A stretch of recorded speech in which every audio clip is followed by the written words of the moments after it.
right now. Mr. DL. 222. Who's off? Rubber Band. Yo, we are here. It's the Danger Zone podcast number 20. We are Episode celebrating. 20. Yeah, we celebrate, man, with the little joints. 20. We celebrating with little joints. Didn't know what Big Suge wanted, so I just got a little couple Yeah, things. you just got me a little nip. Captain Morgan, you know Little what I'm nip. saying? And see, this type of shit, once you drink it, it'll make you step up on a barrel. Oh. You know? Or put your hand on your hip like Mr. Put your DL. hand You gotta up stand on like a it. teapot See, sometimes. look You don't at know how it that. is See out that? here. See that? Tip me over and pull me out. Gangster out here. So on the sometimes. 20th episode, we're gonna take a little sip. You know what I mean? This is the pre-21 Hey, did mine early, so I did situation. that shit fucked me up. No, sorry. Woo. That's just tight, man. What you drinking, Tanya? Danger Zone, little Malibu passion fruit. Slim fast. So let me tell you. Yo, what the fuck? Yo, people create their own drinks. Slim Fast, Red Bull, and Hennessy. But Big shit fat shaving over you get here. fucked up when you get slim. You know what I'm saying? We got a Slim legend back. coming. I don't know. I'm gonna take that back. We got an icon. Segway day, baby. You know what I'm saying? We got Segway D. an icon coming How through about, today. how about an air con? No, go ahead. So let's try to get to him.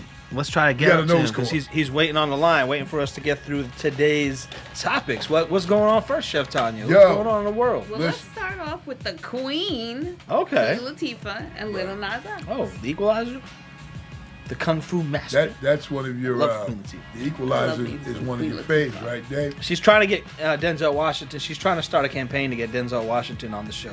But we ain't talking I mean- about that today. We're talking We're about not? something else. We're talking Well- about her Lil Nas X and Queen Latifah. Well, What do you mean?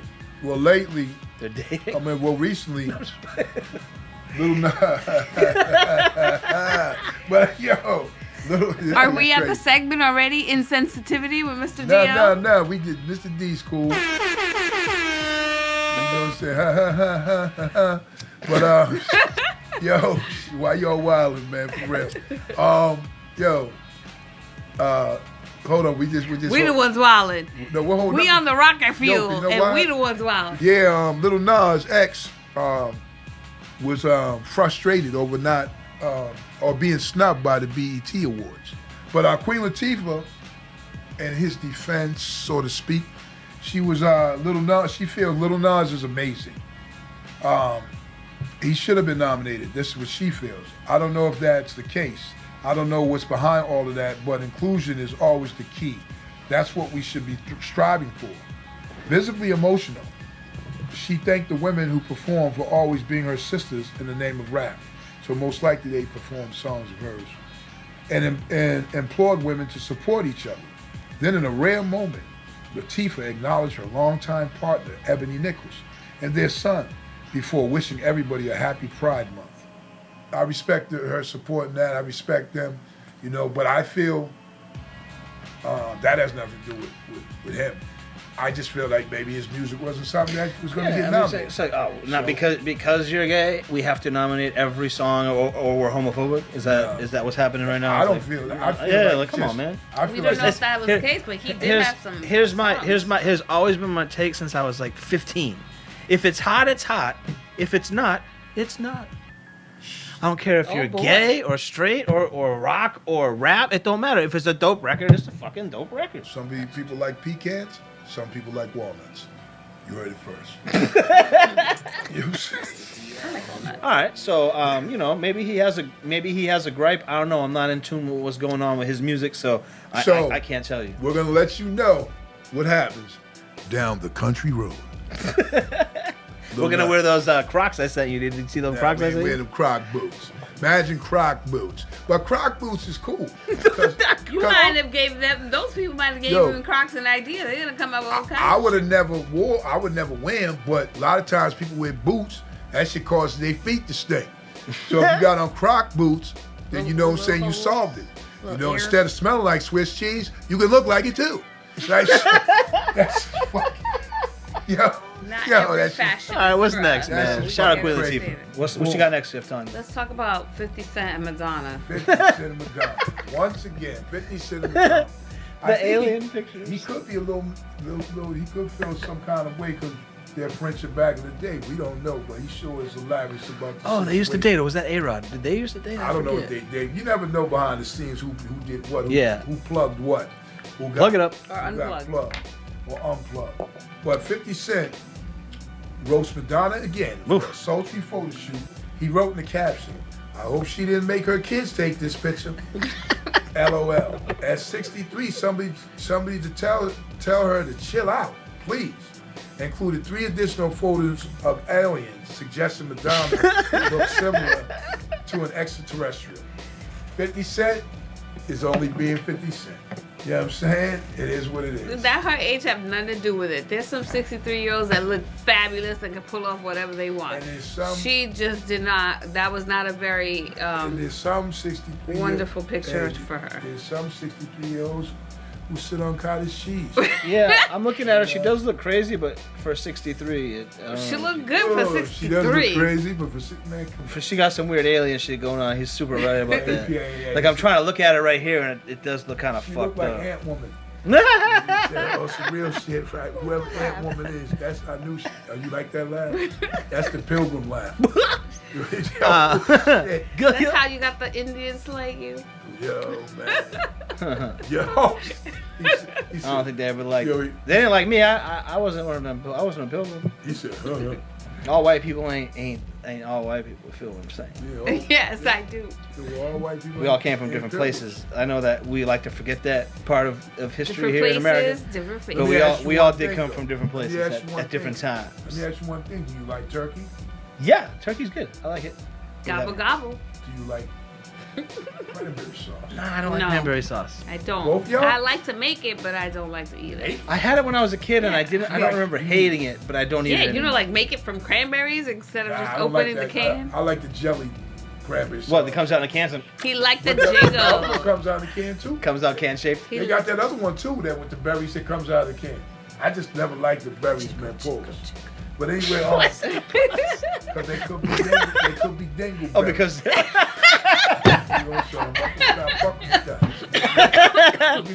all fucked up on the call an EMT. It's the danger zone. Choke on some dingleberry. Holy shit, that was amazing. This is the Danger Zone podcast, man, with Big Suge, Mr. DL, and Chef Tanya Nicole. What's up, everyone? Today we have a special guest. You know what I'm saying? My man, icon, legend, 1,000 grand. You know what I'm saying? Soul Brother number 1. You know what I'm saying? 1A, because I know he shared that with James Brown. So it's like, yo, my man, Pete Rock. You know what I'm saying? What's good, baby? Peace, Big Suge. What up, bro? I'm good, man. Pleasure to have you here. Yes, sir. Thank you, man. Same. You just like give, the Pete Rock jump off, like, how she started and boom, you know what I mean? Yeah, from a little kid, man, being intrigued by music with my pops, being a record collector himself and, playing like all kinds of music. But James Brown stuck out to me. His music to me as a kid, was exciting. You know what I'm saying? And so the sound that he had back then was funky. You know what I'm saying? Right. It just was interesting to listen to and always hear and request my pops to play his music, but I learned about a lot more too, like Isaac and Barry White, Aretha Franklin, everybody like that, all the groups, Kool and the Gang, Brass Construction, all them. You know what I mean? Yes, sir. Everybody dope, and even the white musicians in the 70s and 80s and jazz. It's so deep with music, bro. It's so crazy because when you said that shit about James Brown, when I was a kid, you know what I'm saying? Dating or whatever it is, you had to line up the 45s, stack them shits, and be playing them. But I would stack the James Brown joints and just dance them and try to emulate them. My whole family sit around and watch me and shit. I'm doing all this James Brown shit, all them shits, man. You know what I'm saying? One thing, I know we'll get to that too. When you said that about Brass Construction and that time in Kool and the Gang, that was the sound. That was the sound of the horn era. The horns was The horns was like every part of it. You know what I'm saying? It was so, you know, and I'm jumping a little ahead because like my favorite song, obviously, and one of the greatest songs I feel of all time is the Reminisce joint. You know what I'm saying? Thank you, brother. Thank you, my dude. So when I hear that, you got that. When I hear that, and you just said that, it made me think like that era was all horns. Yep. You know, when I first, go ahead, man. Go ahead. All horns, but I feel like that's one of the not only beats, but the main instrument is a saxophone. Right. But off the top of my head, I can't think of many where the main instrument was a saxophone. There are horns were dominant in that era, but try to think of a beat that's main melody was a saxophone. It's like the only one. Well, yeah. And the saxophone, the key signature to that song. That was made the song. That's that horn. The thing with me though is growing up, it was like people had those groups had entire horn sections. Oh, yeah. James and JB, the trumpet, the trombone, they had all them shit. So yeah, I kind of knew, like me, I tried to play the clarinet when I was a kid, but I mean, those sounds, I was like, then when like I said, that song right there, that shit was just like, you know. So you grew up in Mount Vernon. Yeah, I'm from the Bronx originally, and then we all migrated to Mount Vernon. Okay. That's like moving to the burbs. So when you were young, at least back then, that's what we thought. Yeah, back then. Yeah, it's right next to the Bronx. So you know, we right next to the Bronx. Right. When you first started out, were you just doing music, you know, before you met, you know, CL and combined that, or was, you know what I mean, or did you guys say we're gonna be a group and, you know, and do this thing? You know what I mean? You know what? You know what's funny? I was playing around with music. I wasn't really doing it for nobody, but just for fun. You know, because I was learning.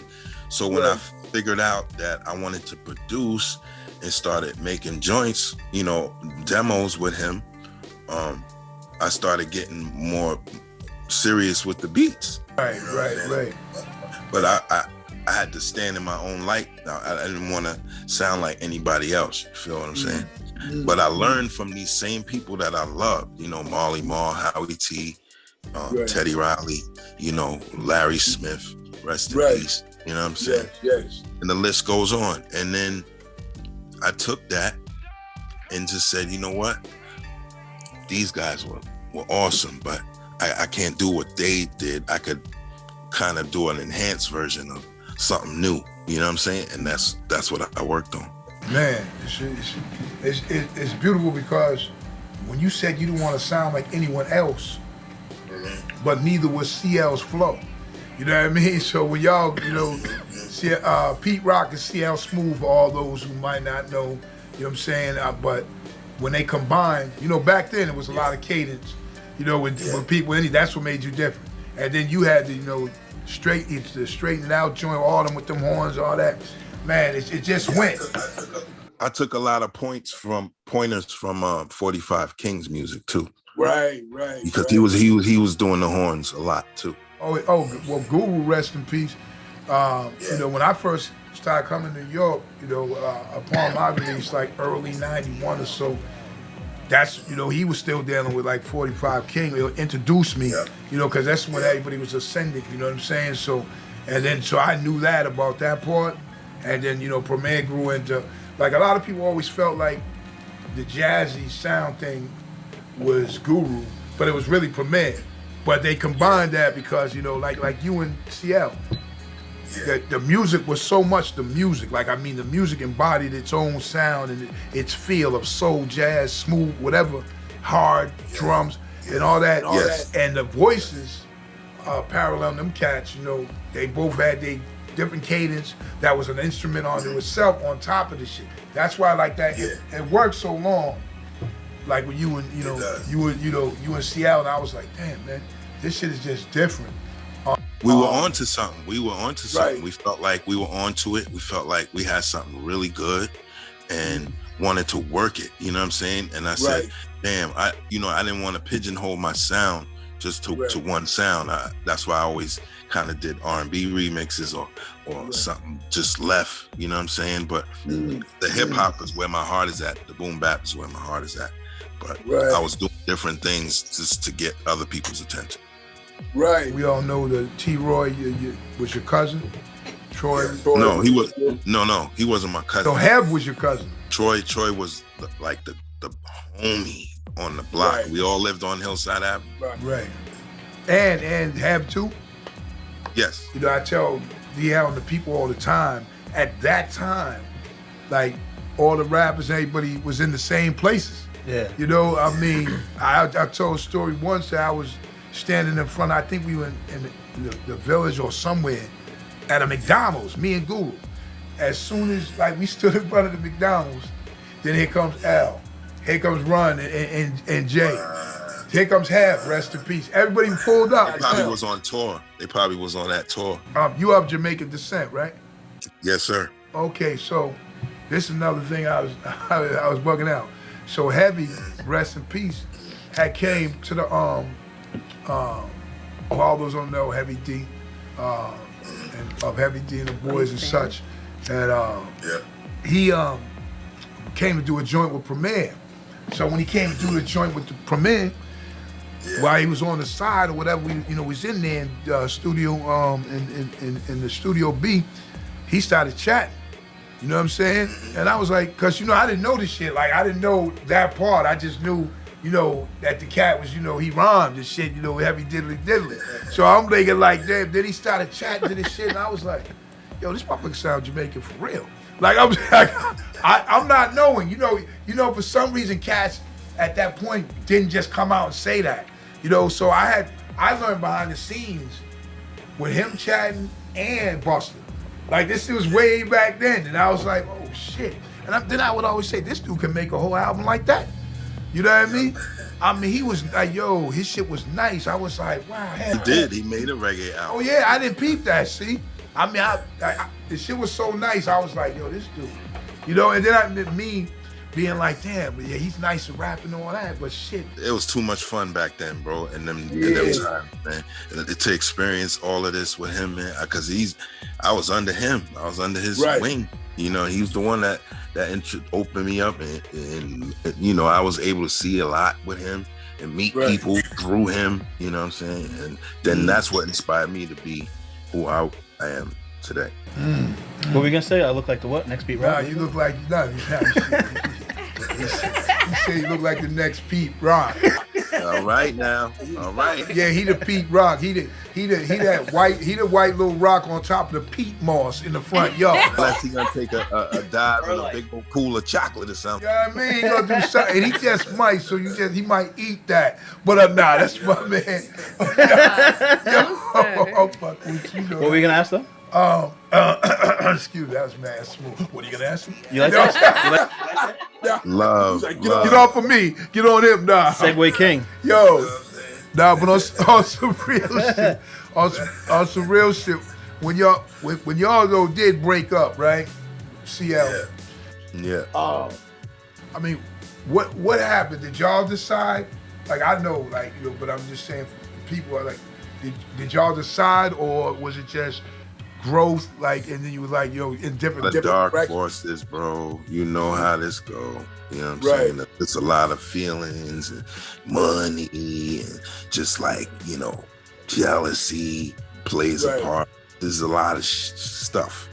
Right. And so, me, I don't like the conflict, but you know what I'm saying? I just be on some all right, whatever.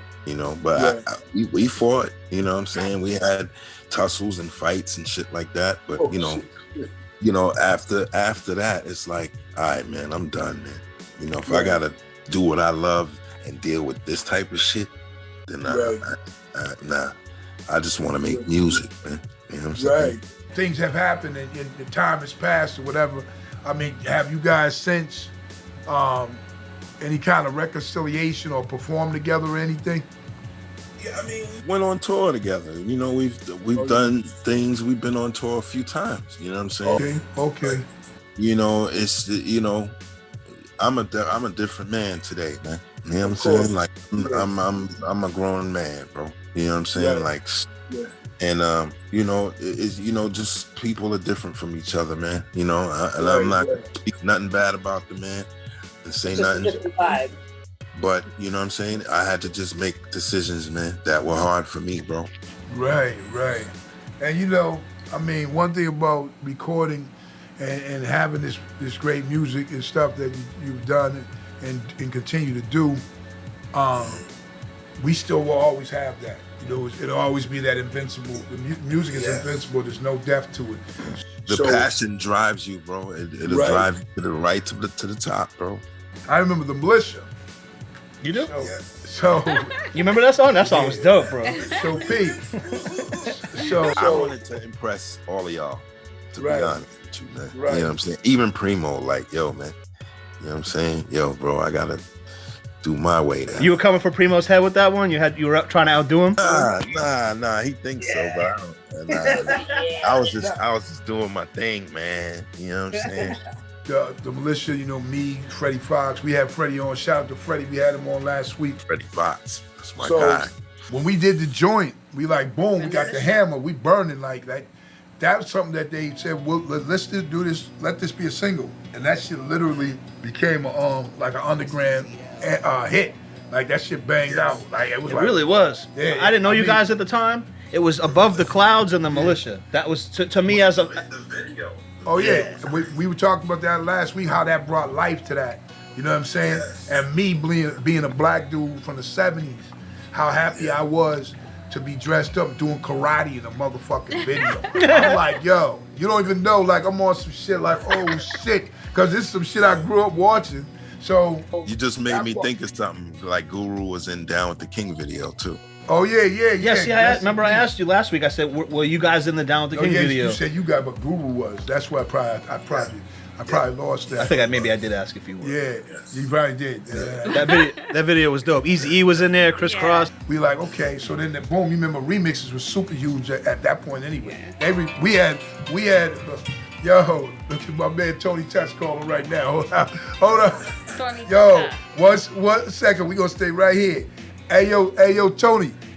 What up, yo? What up? Listen, we filming right now. I got Pete Rock. He can hear you and shit. You know what I mean? What up, bro? What's up? All right, you want to hit me back? Yeah, I definitely am. But I was like, yo, man, you know, I'm definitely gonna answer for Tony T, my man. You know, so I'm gonna hit you back, man. As soon as we finish, all right? Yeah, man. Get at me. All right, my man, for sure. Peace. Man, that Down with the King video was fucking awesome, man. Yo, I know it was fucking awesome, but wait a minute, let me finish. He's like, let me finish the story. Talk about the Militia real No, quick. let me just finish the story. This what happened though, because we did the song, Hell yeah. and it's popping, it's banging everywhere. Then they said we're gonna remix. This is actually how it went down. We're like in a remix, and so just damn, who's gonna remix that? And as we knew back then, remixes. Like if they banged like even the Super again, if they had that right remix that made a new song, right? So we're sitting back like kids, you know, on some damn, they're gonna do a remix. Plus we used to be having some house music. We used to be having some house remixes. You know about that shit because you travel the world. Yo, you go over somewhere, they got house music playing, all that shit, right? So and so. I used to actually dig some of them though. Oh yeah, some of them was some shit though. I'm telling you, man. I be overseas like, oh shit, that's us. You know what I mean? Motherfuckers dancing to this shit, man. But so when they told us you was gonna do a remix, we were like, okay, you know. But nobody knew like what was gonna come out or whatever, and Guru didn't know either, you know. So when we first got the shit, Premier was the first one, obviously, and he was going cool, whatever. So when Guru got That's it, my man, Primo. You know what I'm saying? at first, I know, right? You know, we get to that too. But when Guru heard it, he first didn't really understand because he was like, damn, wait a minute, you know, because it kind of had that, you know, that smooth, yeah, that's what, you know. He's used to Premiere. That's right. why. So what happened was, when me and Freddie heard it, we was like, yo, that's just tight. That's okay. Boom. All right, we good. We got that remix. And then Guru heard it more, and it was like he fitted into it. You know what I'm saying? Because overseas, we actually performed it overseas to that version. You know what I mean? Like, yeah, a couple of times. Like, really? Yeah. Oh man, I gotta see that footage. Yeah, we was the just original doing, is crazy though. Oh yeah, it's so what? But we was on some fly shit like Premier switching in the middle type shit. Like, okay, boom, let's do this. Like, and you know, we try to be versatile and shit. But the crazy thing about it is it's in history. Like they got Militia 1, 2, 3, even the 4 kind of with Rakim and them. You know what I mean? But I mean, those shit still, that first shit, that remix, that was a time. You know what I mean? That song was big, man. Because you know what it was for me? It was like, oh, I was a J. Rule fan. Come on, man. You know what I'm saying? Like the first album's crazy. Right? So with that in mind, you know what I'm saying? When I heard the Prophet joint, I said, oh man, come on, yo. I'm like, yo, I felt like I had to represent. I felt like I can't give this dude nothing whack. You know what I'm saying? That was my big thing. Like, I can't do that. And then when I did the other joint, when I did the Militia joint, I took the same. I had you on there, Fox and Guru. Come on. Boy, Those same bars, right? Huh? Same bars, right? Yeah. I mean, I'm not same bars. I'm sorry. Same. Was it the same recording, or was it? Did you re-record it to his beat? No, same recording, same shit. I see. You know what I mean? And Primo scratch is so good. I was like, man, I ain't changing nothing. I'll add a little bit here and there, but I'm keeping them scratches, bro. Man, this shit was powerful. Damn, now that's Is that Primo? No, that's Pete calling. Yo, yo. That's a Matrix shit. Yo, we got some crazy shit going on. We calling all that. You know what I mean? You probably try to chat and say, yo, son, what's the next move here for real? You did some big remixes though. You did the Jump Around remix, didn't you? Yeah, you did the Jump Around remix. Yo, but the Down with the King though, I was like, wait a minute. When I used to, whatever, embarrassing or whatever. I used to lip sync that song. Wow. I used to lip sync that Down with the King song. People think Down with the King was a remix. It was an original recording. You know what I'm saying? They titled their album Down with the King. You know what I'm saying? And that was the record that led the charge, man.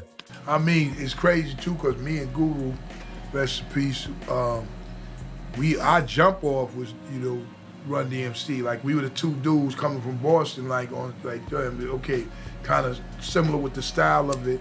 And then that Rock Box joint was our album. Like, we was just like playing the shit out of that shit over and over. Come on, dog. That's my favorite album right there. King of Rock joint. When I saw that video and then the way y'all came out and shit, and just the flow, the scenery that they're like in that tunnel, you know what I'm saying? Like that was in a church, bro, in Harlem. Okay, see, yeah, I can see it that you say that. I can see the archways. You guys were in those archways, you know what I mean? Yeah, that's 155th Street Church right there on the corner of Broadway and 155th, man. Rest in peace. Chris Cross was in that video. Easy, rest in peace. My man from Onyx, rest in peace, DS. Yeah. Wow. You did the Shout remix for Onyx too. That's another remix you did that was dope. Yes. When a person's music is strong enough to say, oh, that shit got a Pete Rock remix on it. That's it. They ain't even saying what this. They put the Pete Rock remix. So then motherfuckers was listening. What he gonna do? That's just like, man, when motherfuckers making pancakes and now they gonna add chocolate chips or blueberry. What they gonna do with this shit? Let me get this dude a plain pancake and with a little, cause it's premiere, so it might have a little zest to it and certain other shit. But when he brought it back, he was like, yo, this pancake's popping. I mean, I'm just that analogy. I'm like, no, that's a good analogy. I like that. Well, cause it was pancakes. That's why you like it. But yo,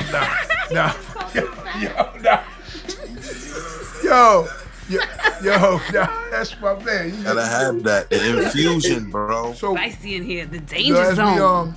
As we move, so it was some different kind of windows. What I mean is, they would put Premier in this certain pantheon with like Dre, or you mostly with Dre, and then with the dude of the day, like maybe Timbaland or somebody else, but it was usually him and Dre. But then it got where it was darker. What I mean, more underground or whatever. It was Pete Rock and DJ Premier. You see what I'm saying? Yeah. So it was wild because it was like they was comparing Premier. Shout out to my brother, man, Premier. You know what it is. They were comparing him like saying who's the best, him or Dre. But then it was a whole nother area where it was like Pete Rock and DJ Premier. So when y'all start doing the verses, Yeah, because there's those people who say, "How could he be better than Dre? Well, he ain't better than Pete Rock." right? Well, You know, so I mean, there's just like there's. I mean, there's or with yeah. or with The verses though. That would have been huge for us. Yeah. I seen you verse DJ Premier in the Middle East in Boston. But see, that's Yes, sir. It was so fucking hot in that building. The walls were sweating. Oh, what? No, well, wait a minute. I was there too, right? You were there? Yes. That's how you lost all that weight. Yeah, Suge was there. Probably so. But I'm about to tell him the dope part about. No, what you said was funny for real. But listen, no, yo. Yo, watch out, because you might get burned. Yo, nah, that shit was funny. But listen, so we was at the Middle East, and it was hot as fuck. It was That's hot what I'm as saying, shit, yeah. right? It was hot. And the dopest thing, one walls dope were thing sweating. that I always liked about you, and Biz too, rest in peace, right?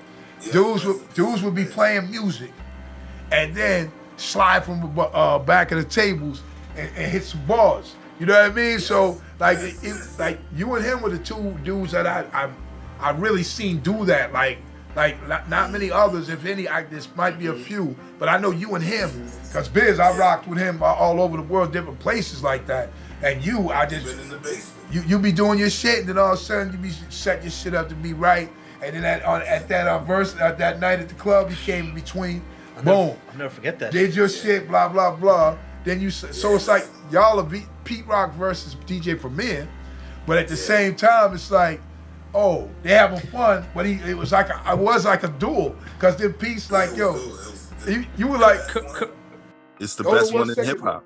So correct me if I'm wrong. I think that night that Pete was playing Primo records and Primo was battling him back with Pete Rock records. which was dope. So It was the Yeah, we concept switched it before up. the concept. If that shit was some versus type of shit like that back then, that shit would have been like the flyest shit ever. It was crazy. I'll never forget that night. The way we had our show rigged, bro, how we switched it from Primo playing Primo joints to Primo playing Pete Rock joints and Right. Pete Rock playing Primo joints. Right. It drew when we did that thing in Japan, man.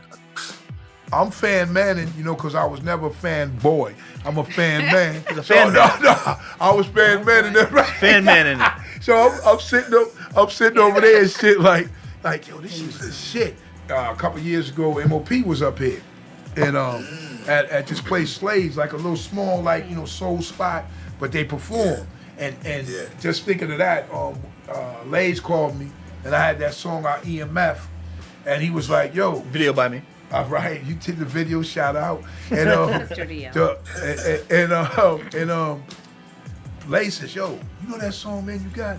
Shit's like super hard, like that Preem shit you just did. And I was like, oh yeah. He said, do that tonight. So that shit was like, out of the blue. Like, so I drove down Nice. and rocked. We had a good, you know what I mean? But it was just funny because like, you be on the spot like that, you know what I'm saying? Some dudes do. Yeah. I stayed prepared. That night, it was so epic, man.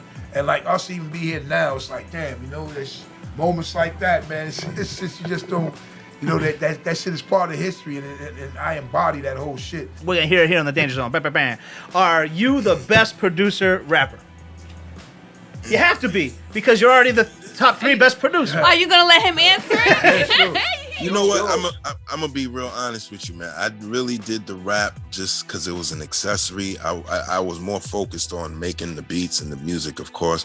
But then the music that I would be making at times will make me want to rap. Will make because I'll be spitting in my head, like just be, you know what I'm saying? And then I'll call up the homie and be like, "Yo, help me write this." Right, and then that was when I wasn't writing my own shit, and then I just started writing on my own. But I'm not gonna say I'm the best, but I'm a top tier guy. But it's crazy. Even, I like it. Even that nugget you just gave us now about not writing your shit or whatever, and unabashedly coming out, like saying that, because like I didn't know that. You know what I mean? So I ain't know. I was young. I was like, Right, what? right. Yeah, go ahead, write it. I'd be telling Pooh-Bah, yo, go ahead, write that, bro. right, and your flow Oh shit. was so effortless. Whoa. You know what I'm saying? I know, right? That's what I'm saying. You missed that. Like I didn't miss it. When he said, I didn't miss nothing. Grand Poobah, he wrote The Creator. He wrote Soul Brother #1. You know what I'm saying? Right. Yeah, but but see, you know, like some dudes, man, I don't gotta say no names or nothing, but people write they shit, and I'm telling you, dudes really be sounding corn. Like, you know what I mean? And some motherfuckers, I know them too, like, you know, but I be like, I caught on with the rap too. It's just like with the beats. Once I caught on, I'm that nigga. Then I caught on with the rap and just said, oh, I could write my own shit. Right. That's the growth and the difference that you took that the other rapper producers didn't. They just continue to stay, let somebody write what I'm gonna spit, right? And if they were really producers, whatever. But you, like you said, you grew to be like, right? You know what I mean? So many people have wrote for me before. I mean, verses before. It's like they enjoy it. They're like, yo, this is on me, bro. All right. Shit. You know what I'm saying? I just want to hear you spit it, bro. I just want to hear you spit, bro. All right. You definitely had the dope voice for it though, because like even when you would pop in for a hook, like Strange Fruit, for example, the world plant seeds in my mind, Strange Fruit, survival. Yes. Saying like, it just finished the record. For that beat, you know, I immediately thought of Tragedy when I first made that. I was like, yeah, he got to get on this. And it's crazy, like you said, you remember that part, just like everybody's gonna always remember. Yeah. That's it.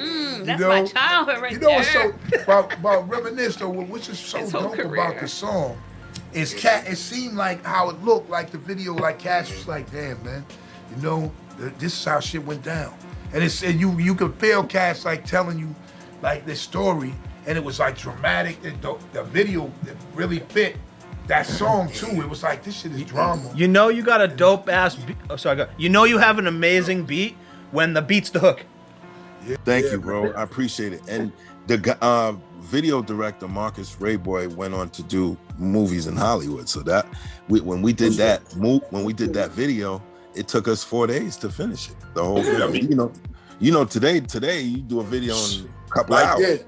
Yeah, today you doing videos like back then. We was kind of filming a movie video. Oh yes, same. We were doing videos. We had trailers like movie sets. You had your little dressing rooms and shit. And it was like a movie presentation. It wasn't like like now it's kind of everything is like that. But man, that Reminisce joint had me like, you know what I'm saying. I felt though I embodied that whole shit, even the story, I'm just glad I was able to make something so dope for my homie, man, because that was really Of course, I know. Even the fence and chilling is like, damn, man, like, T-Roy, like, and it's just like I could feel the whole pain of even CL growing up and all that shit. I felt all of that shit like, wow, this motherfucker shit.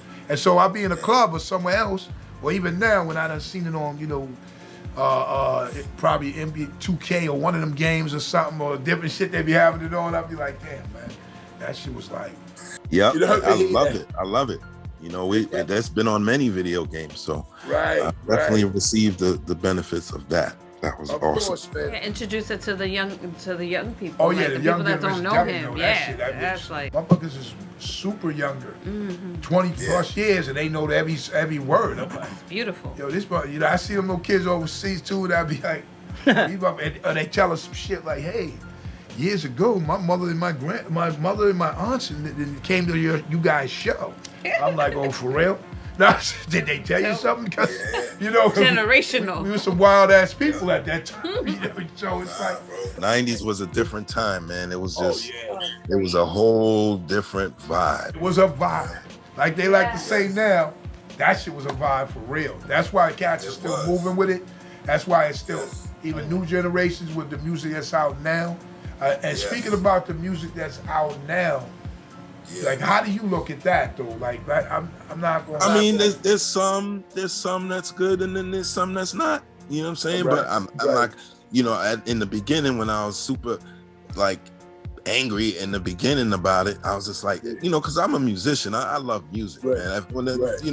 I didn't understand it, so I was, going at motherfuckers, and I feel horrible about doing something like that. That was terrible of me. That was childish of me, because I had to really someone had to really tell me like, yo, this, if you're a musician, then you got to listen to this advice. Right. And I took that advice. It was great advice. And I'm saying, I called them dudes up and was apologizing and all that. And, yeah, man. Yeah. I feel like the young dudes, they just, it's just something missing. They didn't read the memo. But Pete Rock, Premier, Alchemist, the whole, all the producers in hip hop. You gotta study them dudes. You gotta know who they are, man, and what they did. Do you think that has to do with the sample clearance problem that these people have run into? And no, I'm just curious. I'm just curious if you thought that. Really, not really. I mean, they made the decision to not use samples. They want to use the keyboard. That's fine. And I've heard some clever keyboard beats, so that's fine. But then there's some that's not, and that's that's just my opinion. Everyone has an opinion about music these days. So I had mine, and then right now it's just about I work with anybody, man, because music is music, bro. You know what I'm saying? That's how I see it. And it's universal. Artists are universal. I'm from New York. We from the home of hip hop, but there's a prism now. You can pick your poison, and whatever your talents can do, you do it. That's it. It's crazy when you speak about that. People use a lot of keyboards, like my man right here, and I do both. Just love that raw sound of sampling. The sampling was the raw stuff. That's what we loved. That's the sound we like. This is what I was about to say. So some of them still use the sample. Because it's like, being older and knowing all that music we were talking about. When I heard this shit, like one of my shit, 21 Savage. Yeah. Like lyrically in the song, it might not have been the best, whatever. Because, a lot of those songs are more cadence driven. He's a good artist. He's great. He's a good artist. I like him. So Pete, when I heard the song, the shit that attracted me to that specific song is that I love you. Remember that? Yeah. For so many reasons. When that shit came on, I was like, oh shit. Then I'm turning that shit. They sampling again. He was saying some crazy shit. Y'all didn't know that was me on the hook with Pete Rock and that. Straighten it out. That was me. Y'all didn't know. No shit. Yeah, that shit was me. The sampling, I hear them sampling a lot. The youngins are sampling a lot. What they're doing, what he was doing, he was leaving the low end on his samples. Right. What they're doing, they're cutting all that low end. They're cutting all the way up to like 800, and then all their low end is the 808. So that's why their samples sound. So they got no body. Speed up the sample to 45. Right, but that one still was effective. But you got to look at this shit too, because our shit went from this. You know what I'm saying? Our shit went from that, and this shit be like this. You know what I'm saying? Like, yo, I be in the gym. Motherfuckers. That back in the day, you still people just like, yeah. Now I look around that motherfucker down, man. Motherfuckers be right, get ready to lift some shit. That shit be. I'm like, and I like. I mean, it's a switch, Right. And I understood it. It's just like when someone's in the dark and they can't see, and until they turn the light on. And then when the light came on, I understood, man. Because we didn't want to. I know nobody wanted to be like the mad rapper. Because because I remember one time they had this show on, and they I forget what DJ that was, but he was gonna put on one of the Boom Bap joints, Premier joint or whatever, for that Lil Uzi Vert to rhyme on. So the Lil Uzi dude was like, man, yo, I ain't rhyming. I saw that. Yeah, he was like, I am not rhyming on that. He said, don't put on no old school. I will not. He said, don't you put on no old school shit. Right. I ain't not rhyming to that. And they was trying to force him. They played the shit. Then he tried. And that shit was, okay. That shit was straight trashmatic. But I'm just saying, the fact was, see, you'll have a dude like that who can't do that. But then when I seen, J. Cole execute, shout out to J. Cole, he's both places. He can do that and he can do this. You know what I mean? So that's why he's a real MC. That's why. Oh, yeah. You know what I'm saying? He's a real MC. He know the game. He know what it is. You know what I'm saying? He got it. See, when we was coming up rocking, it was masters of ceremony for real. MC, rock the crowd. Now it's masters of cuteness. Now the DJ's doing everything. Motherfuckers want to wear some crazy shit and rock. When I first ever came to New York, and I had to go on Hot 97 back then. And I'm freestyling the way I know. Me and Guru was on there. And then Grandmaster Flash and the Furious Bob, all of them was up there, right? With them harmonies and shit, right? So I'm like, it's just kind of fucking me up because I'm rhyming like, and mine like, sort of way. And even though I had it like that just a few years ago, that's where that was at. But we had kind of moved to what I was doing. But it was still dope though, because them dudes had all that harmony and it was spitting. Hell yeah. Shit was crazy. To man. see that up close and live is crazy for me. Oh yeah, That's what's gotta up. Because remember- I would have been thinking about old BX, like Dude, 78, 79, 80, 81. When I was even coming, I always was musical. Like I sang in church and shit like that before rapping. Because me and Guru, when we started out, we were a rap sing group. That's what it was. And just man, it's just I could just think like crazy. It just surrounds me right now. I know I sound wild, but I'm You on that fire? Like normally this is when you would say they're on that fire.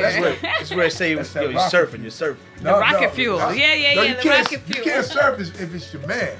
Like you surf when it ain't your man. Oh, I see what you're saying. We got some fan questions. Oh, we got a bunch, but Tanya has a question while I load those up. Ahead. Yeah, because this the part where he likes to throw Tanya in, and she's just over there chilling. Well, you guys usually get really involved with the guests because as you should. You're both in the music industry. You make music. I'm just a fan over here. Nah, it's good. Say what you got to say. No, but I like to find out interesting things about our guest. Okay. And I know that he's a big record collector, and I happen to love thrift shopping and estate shopping, and I know he was saying that he has traveled the world and found really interesting places to find records and other things. And I wanted to know, like, what's one of your favorite? You don't have to tell us, like, where it is, but maybe describe it or tell us things that you found in there, maybe other than records. Well, for me, it's really all over the place because it's like, when I was in Brighton, England, I found a comic book store and I went in there. Then I found an old antique store with records in it. I went in there. Then they got record stores there. So when I travel internationally is how I dig now. You know what I'm saying? Because they got records that you just don't see or hear. You know what I'm saying? Then they got all our records. Then Japan, you go there, they have every single thing. It's expensive, but they come to New York and they buy out everything. And then you notice when you go to Japan, you're like, damn, I've been looking for this. And it's just here. It's just sitting there. Nobody's buying it. I'm just, all right. So to answer your question, I go like abroad and all over internationally. And then when I'm here in America, there's little places I like to find out about, and I just go. We got some fan questions. We're going to start with a fan you might know of. Terminology.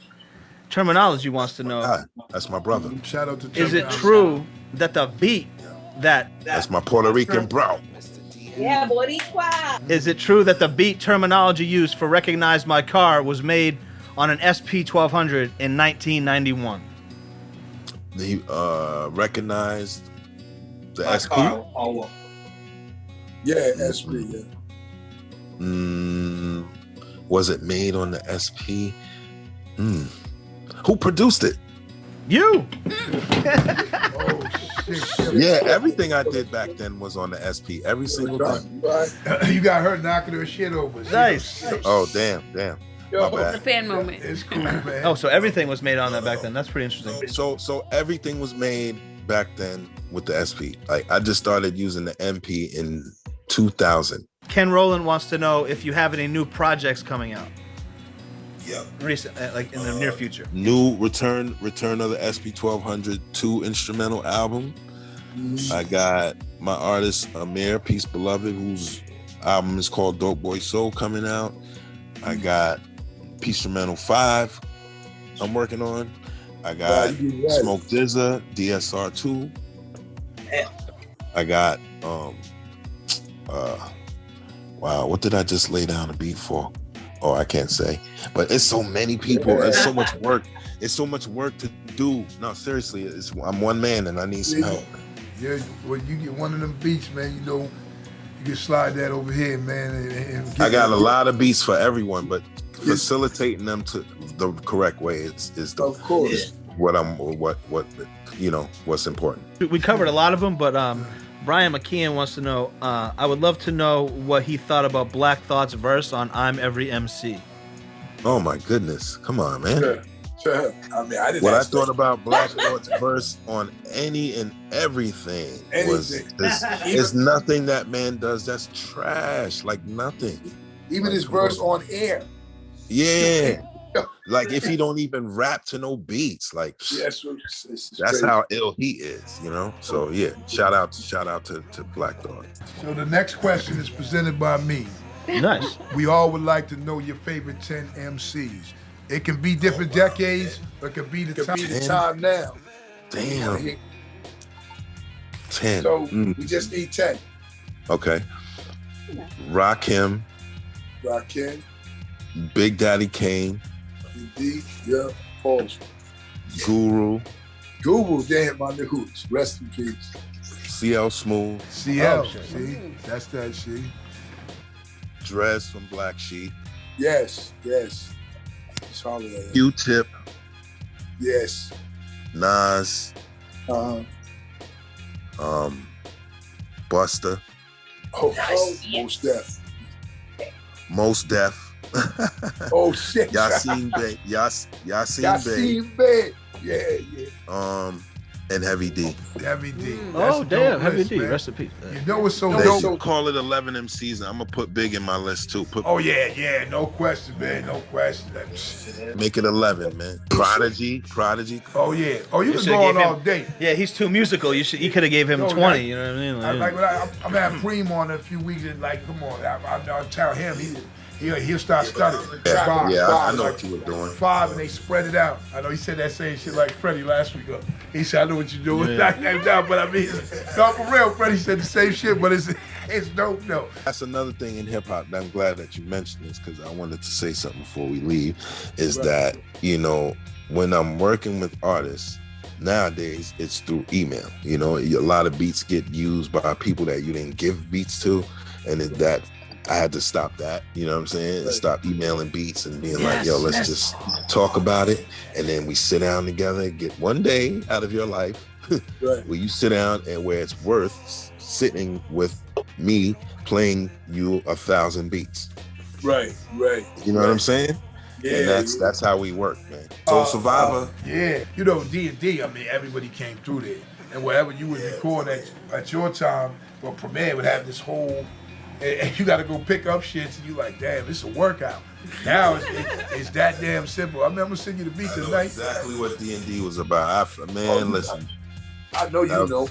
The rats, everything, bro. Even the rats. Everything, man. Everything. Why these bathrooms like this still, all the bread y'all get, right? I mean, it was gritty. But that's one thing about Premier. He wasn't one of them dudes that only wanted to make gritty music and different shit like that.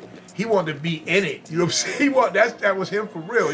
Nah, because that's the best. Look what he made. Look what he made out of it. Look at the beats, the hardest joints, the craziest, illest, darkest joints came out of D&D, bro. Right there, bro. It's crazy because what's the name? George Clinton. Shout out to George Clinton.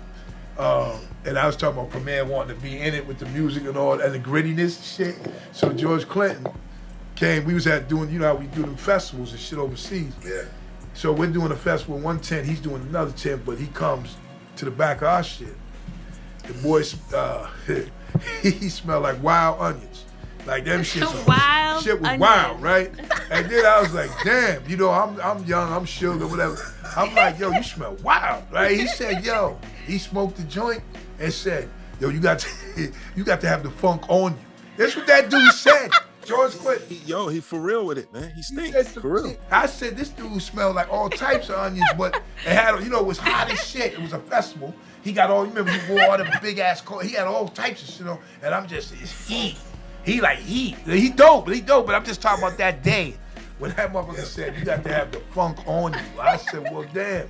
Go ahead, George, because I'm gonna let you get that. He you know? said you have to picture it up. you know? You gotta picture that shit up. You gotta picture it you up. gotta picture That's that what shit he up. said. Yo, I smoke weed with him. Yeah, me too. You know, I smoke with Barry White too. To let y'all know, in case y'all didn't know. Sorry to cut you off, bro. Nah, that shit. I met James Brown when I was 7 years old, man. Oh, word? Oh yeah, y'all didn't know that. I forgot to throw that in there while we was talking about James. Yeah, man.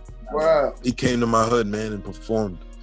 You know, him, Lynn Collins, Bobby Bird, and the JBs, bro. Wow.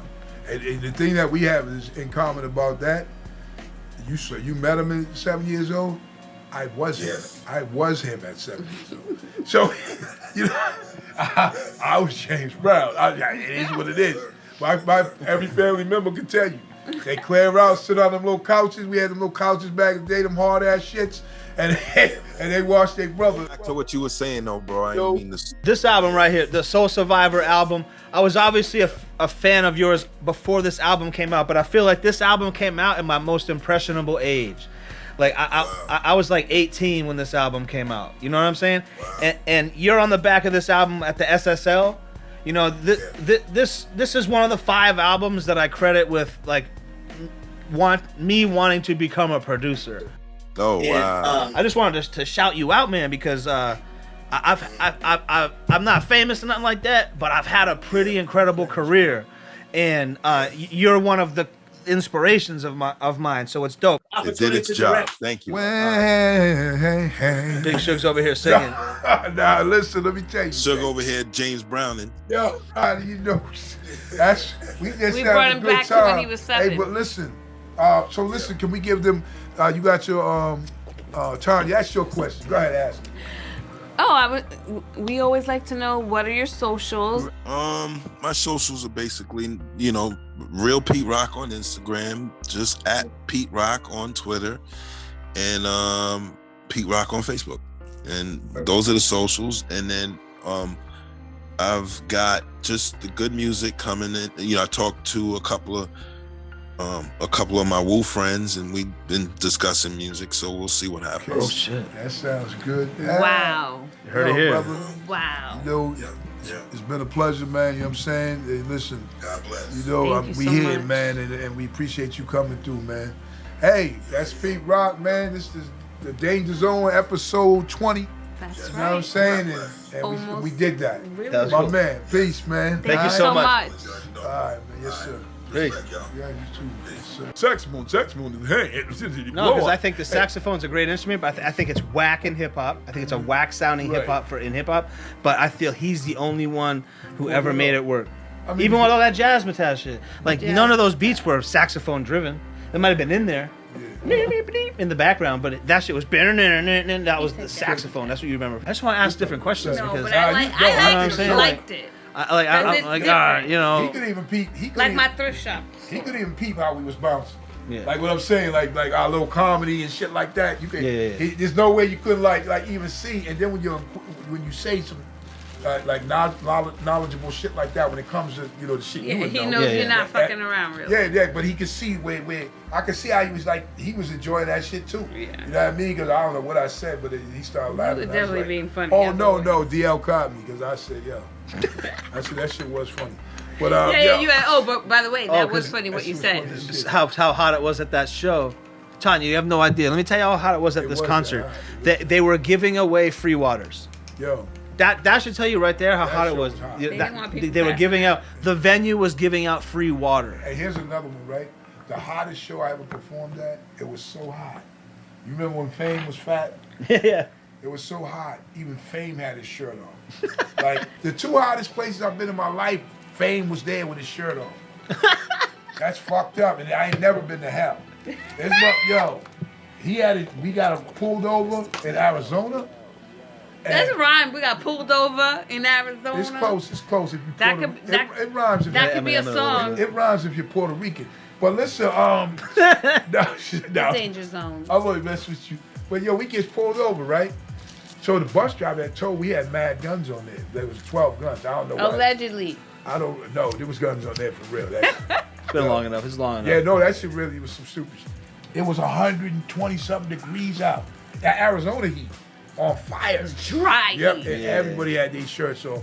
And I was like, yo, even Twisted Body motherfuckers had their shirts on. He said like, you know what I Twisted mean? Body. Because it was like, and it was Fame, Preem, Guru, and then we was like 5 Heartbeats. If you ever seen the movie, yo, we had our but it was 10 of us. Well, we had our hands up on the side of the bus. We had a hand on the bus. The cops had rifles and shit. That shit was fucked up, man. You know what I'm saying? It's fucked up. Yo, but it was obviously fucked Oh, they're that not got me having right there. fun. That one got Dude, me. it was fucked up. Holy all of shit. us had our shits, and Google's motherfuckers was talking this shit. Yo, I ain't going down. I said, yo, dog. Yo, thanks to Pete Rock. That was awesome. What? And the last thing I want to mention is real quick. You know, where we're from, it's really rare that people do well, and we got the big shows, we got terminologies, we got this and that. But I want to give a shout out to C-Lance. Congratulations. Dude got the #2 album in the country, hip hop. What right now? Behind Posty. He's a local artist to us. He's a major artist, but he just happens to be local to where we film the podcast. And he's #2 behind Post Malone. So I mean, Shout out. congrats to you, buddy. That's Yeah, that's some good shit. A huge Yo, success. you should Posty. He's in between Post That's Malone why I call him. and Dr. Dre. So she does call Dr. Dre, him that's Posty. good company. Posty, So, Post Malone, Dr. Dre. Yeah, I call him Posty. Shout out to C-Lance if you like that. Congratulations. Shout out to C-Lance, man. No bullshit, 100%. man. All right, keep It's on all pushing, about man. you. Alright, so- Repping all those who can't. Big Suge. Uh-oh. This is kind of my favorite. Just become my favorite part of the podcast. Really is I mean, I love interviewing the guests and all that stuff. That's dope, and I get to learn new things. But I like trash TV. You know what I'm saying? I like I like the drama. Uh-oh. So Has he I want to know been who's viral? stupid as hell this week. This week, stupid as hell. The woman is arrested after throwing her cheating boyfriend's mother's ashes into the lake. I saw that. Wow. A Texas woman became so enraged that her boyfriend cheated on her that she dumped his mother's ashes into Lake Worth. Augustine Gladney, 40, dumped the ashes that belonged to 38-year-old Ernest Smith's mother into the lake in 2020 and was charged with the crime on May 4. According to the Fort Worth Police Department, in Texas, abuse of a corpse is a Class A misdemeanor that carries $4,000 fine and up to a year in prison, per the Fort Worth Police. Abuse of a corpse. Interesting. Smith told officers that he overheard a phone conversation between Gladney and her daughter, during which his girlfriend admitted that she threw the urn in the lake. A viral video on social media has brought the case into spotlight, in which a woman throws the ashes and then the urn into a river with caption, "He cheated, so I threw his mom's ashes in the river." So, on that note, Augustine Gladney, you're stupid as hell. Yeah, you fucked up too. Because that's a stupid act. That's this man's mom's ashes, his memories. That's what he has with his mom's. And you throw it into the river. Yo, this week, Augustine Gladney, and every week, you are stupid as hell. Yeah, you just don't do that. Like, I get it, you're in an emotional state, but you don't do that. You can't take that back. You know what the kind of fucked up thing about that whole shit is? What is the fuck? Guarantee they're gonna get back together. If they get back together, they might already get know back it. together for him to burn her up and throw her ashes in there. Try to be even, burn up the boy. dog, you know? But Let's damn, not give you- anybody no ideas. You stupid as hell, Nah, bro. you don't do that. All right, well, damn. You crossing the We line. had an icon on the show today. Yes, shout out to Pete Rock, man, Mecca and the Soul Rock. Brother, and it was a great time too, man. But listen, episode 20 is in the books. Remember, 20. Celebrate. excuses have no purpose, so don't make them. Don't make it. If we glow, we grow. You know what I'm saying? And have a positive rest of the On my evening. dark days, I chopped crack on a regular. Ran up in spots and clapped on a regular. Took big fat ass stacks from the register. No matter how hard they tried, they still couldn't measure the hard I have. Get juked when I stab. Grands in my pocket and still caught a cab.